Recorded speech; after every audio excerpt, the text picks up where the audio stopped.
Start with LAN MAN and वैन area network. First LAN area network जो सिर्फ local area में ही network आपका फैला हुआ है, मतलब लोकल एरिया में ही आप अपनी इंफॉर्मेशन को, अपने डाटा को शेयर कर सकते हो। लाइक दैट मैं एग्जांपल ले लेती हूँ कि हमारे जो स्टेट में हम अपना एरिया ले लेते हैं डेराबस्सी का ही। तो मैं सिर्फ जो मेरी इंफॉर्मेशन है, जो भी मेरा इंटरनेट की सर्विस है, वो सिर्फ मेरे एरिया में ही रहेगी, सिर्फ डेराबस्सी के अंदर ही रहेगी और कहीं नहीं जाएगी। डेराबस्सी में जितने भी आपके ऑफिस, एग्ज़ाम्पल लेना है सिर्फ, डेराबस्सी में आपके जितने भी ऑफिस हैं, स्कूल्स, ठीक है, एंड जितनी भी आपकी सोसाइटी है, सोसाइटी एरिया है, उसमें जितने भी कंप्यूटर्स और आपके प्रिंटर स्कैनर्स जो हैं वो इसके अंदर आएंगे। ठीक है, लोकल एरिया नंबर सिर्फ एक स्पेसिफिक एरिया के अंदर वो चीज़ यूज़ हो रही है, स्पेसिफिक एरिया के अंदर ही आपको इंटरनेट की सर्विस प्रोवाइड है। जैसे कि मैंने डेराबस्सी यहाँ पर लिया कि सिर्फ डेराबस्सी में प्रोवाइड हो रही है। ये हो गया हमारा लैन का एग्जांपल, जो सिर्फ एक एरिया में ही सर्विस को प्रोवाइड करवा रहा है। And second is man area network. Man area network में अब देखो, डेराबस्सी जो है वो लोकल एरिया नेटवर्क था सिर्फ एक एरिया में। ऐसे ही हम ले लेते हैं जीरकपुर, ठीक है, ये भी अलग से एक लोकल एरिया नेटवर्क है। ऐसे ही मैं ले लेती हूँ इसके अंदर अपना मोहाली, ये भी हमारा एक लैन एरिया नेटवर्क बन गया। ठीक है, ये सभी लैन एरिया नेटवर्क हैं। अब जो सभी लैन एरिया नेटवर्क है, जब ये सारे कंबाइन हो जाते हैं, मतलब इन सभी लैन एरिया नेटवर्क के कॉम्बिनेशंस को हम क्या बोलेंगे, मेट्रोपॉलिटन एरिया नेटवर्क।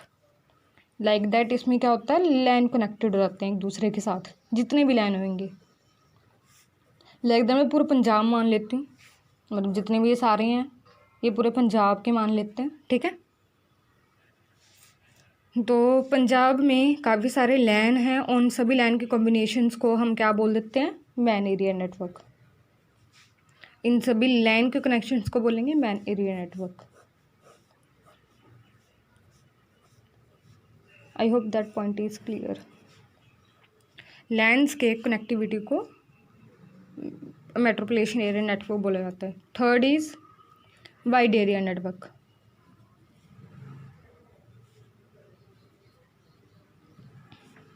इसमें क्या, अब जो हमारा मैन है, मैंने बोला कि पंजाब जो है मेरा, वो मेरा मैन एरिया नेटवर्क है। ऐसे ही पंजाब है, ऐसे ही हरियाणा भी मैन एरिया नेटवर्क है, क्योंकि उसमें भी बहुत सारे लैंड्स कनेक्टेड है। हरियाणा के जो हम उनके अलग अलग जो सिटीज़ हैं, उन लैंड्स को मिला के हम हरियाणा को पूरा मैन बोल सकते हैं। फॉर एग्जांपल, आपको एग्जांपल की तरह इसको कंसीडर करना है समझने के लिए, पंजाब, हरियाणा। ऐसे ही मैं ले लेती हूँ यूपी, ठीक है, गोवा। तो ये सभी आपके मैन एरिया नेटवर्क बने। मैन एंड मैन, इनके अंदर लैन एरिया नेटवर्क से याद रखना।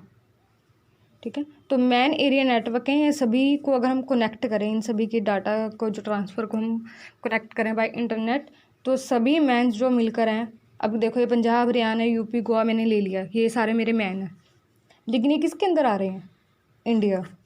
तो इंडिया हमारा क्या हो गया, वैन एरिया नेटवर्क, जो क्या है, सभी मैन्स की कनेक्टिविटी, जितने भी यहाँ पर मैन्स हैं उन सभी की कनेक्टिविटी से जो नेटवर्क बनता है उसको हम वैन एरिया नेटवर्क बोलते हैं, इसको बोलते हैं wide area network. I hope इस एग्जाम्पल से आपको ये समझ में आ जाएगा। आगे हम नेक्स्ट करते हैं इंटरनेट।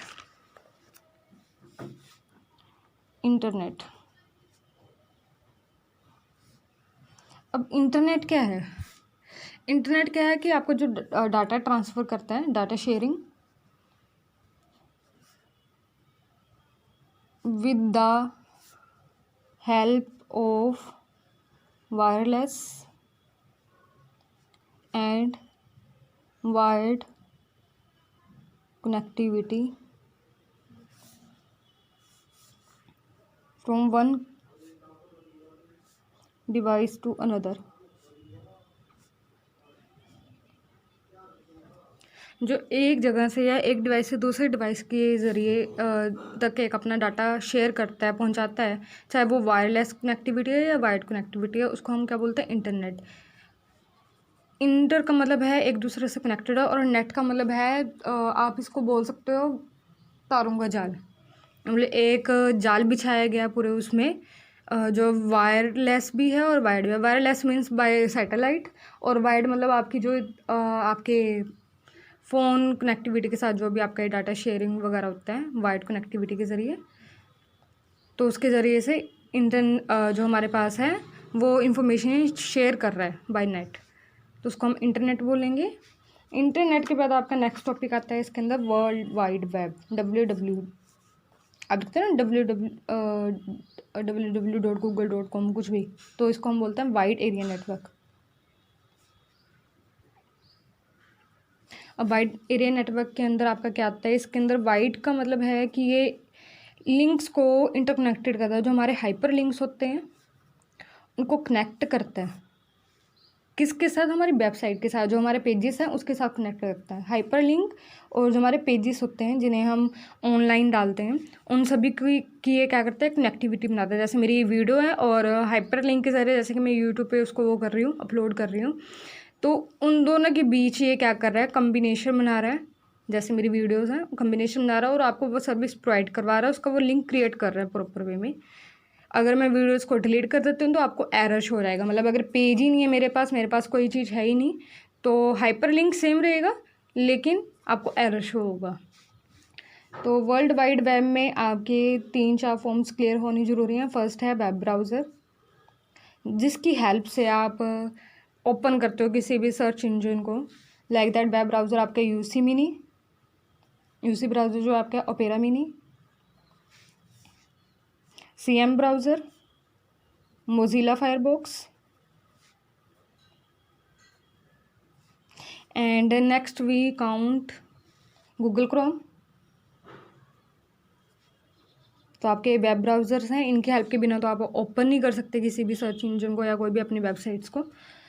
और नेक्स्ट वेब ब्राउज़र के बाद आता है आपका वेब पेज, वही जो अब आपकी वीडियोस वगैरह कुछ भी आपका ऑफलाइन जो भी डाटा है जो आपके सामने शो होता है, एक पेज पर आपको शो हो रहा है, एक स्क्रीन आपके सामने शो हो रही है, उसको हम बोलते हैं वेब पेज।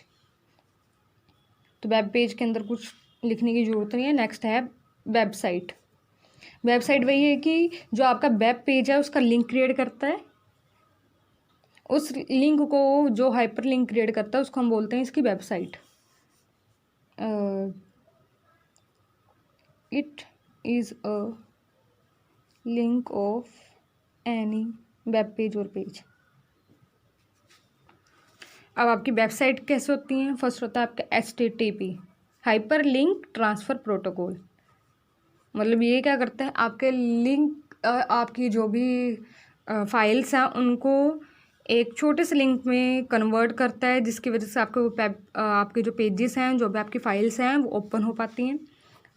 ठीक है, अब इसके अंदर इसका मतलब है इसके अंदर आप अपना लिंक कैसे क्रिएट कर रहे हो, आप कौन सी साइट पर जाना चाहते हो। जैसे मैंने क्या बोला कि वर्ल्ड वाइड वेब, मतलब जो कनेक्टिविटी बनाता है इन सभी के बीच में, जो आपका पूरा पेज लिंक कर रहा है। वर्ल्ड वाइड वेब के अंदर आता है कि पूरी दुनिया में वो पेज ओपन हो सकता है, आप कहीं पर भी रहो वो पेज ओपन होगा। तो वर्ल्ड वाइड वेब क्या करेगा, बताएगा। डॉट लगा देते हैं, डॉट के बाद आप कौन सी साइट पर जाना चाहते हो। जैसे मुझे मेल ओपन करनी है इसके अंदर अपनी, तो मैंने लिखा वर्ल्ड वाइड वेब। अब मुझे मेल किसके अंदर ओपन करनी है, जीमेल के अंदर। तो जीमेल हमारा किसके अंदर आ रहा है, गूगल के अंदर। तो मैंने लिख दिया www.google.com, क्योंकि उसके अंदर जाएगा। ठीक है, गूगल की साइट के अंदर है हमारा जीमेल। इसके अंदर आपको क्या ओपन करना है, मेल ओपन करनी है। मेल के ऑप्शन में आप जाओगे क्योंकि आपकी जीमेल है। अब मेल के अंदर आपको क्या करना है, साइन अप या साइन इन। तो ये पूरे तरीके से एक पूरा लिंक बन रहा है, इसको हम बोलते हैं हाइपर लिंक। ठीक है, ये आपकी वेबसाइट है जिसके अंदर आपका ये लिंक ओपन हो रहा है और ये कनेक्टिविटी बना रहा है। जो आपका पेज है वो साइन अप का पेज है, साइन अप के पेज के बीच में, और आपका जो उसको कनेक्टिविटी प्रोवाइड करानी है पूरे वर्ल्ड के अंदर, वो किसकी आपकी वजह से हो रही है, वर्ल्ड वाइड वेब की वजह से। आपका नेक्स्ट आ जाता है इसके अंदर ISP, जो इंटरनेट सर्विस को प्रोवाइड कराते हैं, internet service provider. Like that आपकी BSNL कंपनीज, टेलीकॉम, आप चाहे वायर्ड कनेक्टिविटी ले रहे हो वायरलेस कनेक्टिविटी ले रहे हो, लेकिन ये आपको सर्विस प्रोवाइड करवा रहे हैं। तो जो आपको सर्विस प्रोवाइड करवाता है वो आपका होता है ISP, internet service provider. Next है आपका मोडम। मोडम एक डिवाइस है that help to change data, digital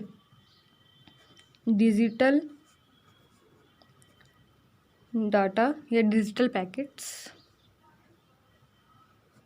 into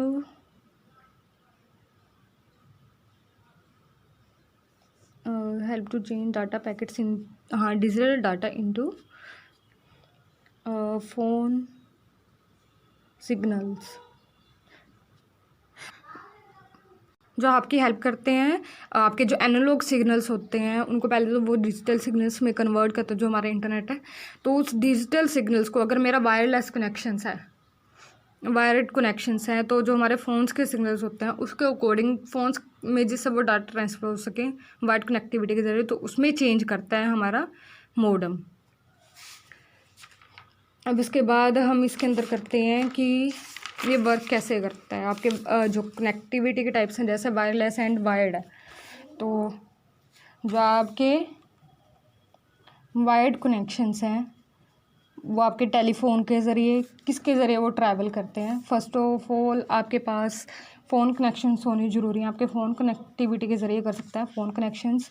and second is आपके मोडम एंड राउटर्स जो हेल्प करते हैं उस डाटा को ट्रैवल होने में। नेक्स्ट है आपका इसी के अंदर वायरलेस। इसके अंदर हमारी जो डाटा केबल्स होते हैं वो कनेक्टेड नहीं होती हैं इसके अंदर, तो ये बाय सैटेलाइट फॉर्म, जो सैटेलाइट की फॉर्म्स के ज़रिए उसमें आपको कनेक्टिविटी प्रोवाइड करवाता है। जैसे कि आपका 3G जो डाटा चल रहा है आजकल आपके फ़ोन्स में यूज़ हो रहा है, तो जाहिर सी बात है वो वायर के साथ कनेक्टेड नहीं है, तो वो चीज़ आपकी हेल्प करती है इसके अंदर। आप अपना हॉटस्पॉट शेयर कर रहे हो वो इसके अंदर आ जाता है। WiMAX जो है वो भी चल रहा है, जो काफ़ी ज़्यादा जो हमारा डाटा है उसको शेयर करने के लिए यूज़ आता है, लार्ज फाइल्स को शेयर करने के लिए यूज़ किया जाता है। आप अपने डाटा को क्या क्या शेयर करते हो बाय इंटरनेट, अपना डाटा शेयर कर सकते हो, आपके नेटवर्क डिवाइसेस से रिलेटेड आप अपना शेयर कर सकते हो, आपके हार्डवेयर डिवाइसेस को आप शेयर करते हो, सॉफ्टवेयर को शेयर कर सकते हो। इसके अंदर हार्डवेयर डिवाइसेस मीन्स आपके प्रिंटर जो है हम वायरलेस कनेक्टिविटी के ज़रिए हम जोड़कर उसको, मतलब एक ही प्रिंटर को जोड़ सकते हैं उसके अंदर। आपके अलग अलग जो कंप्यूटर्स हैं उनसे जो डाटा है, अगर एक प्रिंटर कनेक्टेड है वायरलेस कनेक्टिविटी के ज़रिए, तो आपको प्रिंट आउट उसमें निकाल सकते हैं, जैसे हमारी फैक्स मशीन्स भी वर्क करती हैं। तो नेक्स्ट इसके अंदर वर्क कैसे करता है, आपका जो डाटा है वो पैकेट्स में डिवाइड होता है, पैकेट्स में मतलब छोटे छोटे फॉर्म्स में डिवाइड होता है वो, और वो डाटा ट्रैवल करता है। डाटा ट्रैवल करने के दो तरीके हैं इसके अंदर, वो मैं आपको एक्सप्लेन कर देती हूँ। लाइक दैट आपका एक दो कंप्यूटर बना लेते हैं। फर्स्ट ऑफ ऑल दो टाइप्स हैं इसकी। नेक्स्ट में हम इंस्टेंट मैसेजिंग और आपके ब्लॉक्स के बारे में, आपकी नेटवर्क सिक्योरिटी के बारे में पढ़ेंगे। तो आज के लिए पहले इतना ही काफ़ी है, उसके बाद मुझे बताओ कि आपको डाउट का है जिससे मैं उसको एक्सप्लेन कर सकूँ नेक्स्ट वीडियो में। आपको क्वेश्चन आंसर्स मैं एक PDF फाइल में प्रोवाइड करवा दूँगी कल तक, आपके सभी यूनिट्स के होंगे, तो धीरे धीरे उसको भी कंप्लीट करते रहना।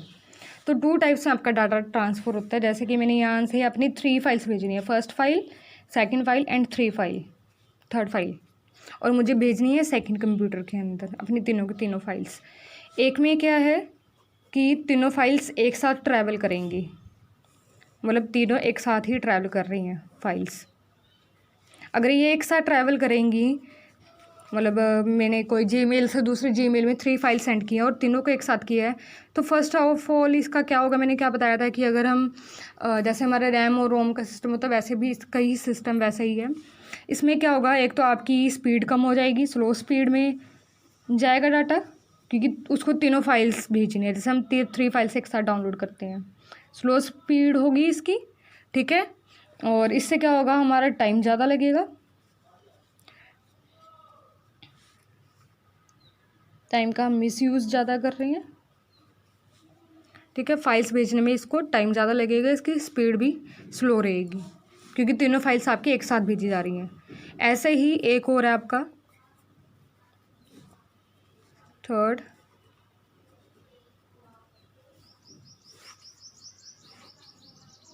इसमें क्या होगा, पहले मैं फर्स्ट फाइल सेंड कर रही हूँ, जैसे ही मेरी फर्स्ट फाइल कंप्लीट होती है मैं अपनी सेकंड फाइल सेंड करूँगी, सेकंड कंप्लीट होगी तो मेरी थर्ड फाइल जाएगी। मतलब एक एक करके आपकी फाइल्स को भेजा जाएगा, ट्रांसफ़र किया जाएगा एक दूसरे के साथ। इसका एक होगा कि ये स्पीड, इसकी जो स्पीड होगी वो इंक्रीज़ करेगी, स्पीड इंक्रीज़। ये डिक्रीज़ कर देता है क्योंकि तीनों फाइल एक साथ भेज रहे हो, इसमें एक एक फाइल भेज रहे हो तो उसकी स्पीड अच्छी खासी आएगी। दूसरा, आपका जो है वो टाइम सेव हो जाएगा, आपको जो टाइम है वो भी सेव रहेगा इसके अंदर। लेकिन फाइल्स एक एक करके जाएंगे। दो टाइप्स में पैकेट्स ट्रांसफ़र करता है, एक होता है कि सभी फाइल्स को एक साथ भेजना, और दूसरा है कि एक फ़ाइल ट्रांसफ़र करने के बाद दूसरी फाइल को, दूसरी फाइल ट्रांसफ़र करने के बाद नेक्स्ट फाइल को वो अपने आप उठाता है। नेक्स्ट वीडियो में अगर कोई भी डाउट है तो आप मुझे पहले बताओ, उसके बाद मैं नेक्स्ट वीडियो क्रिएट कर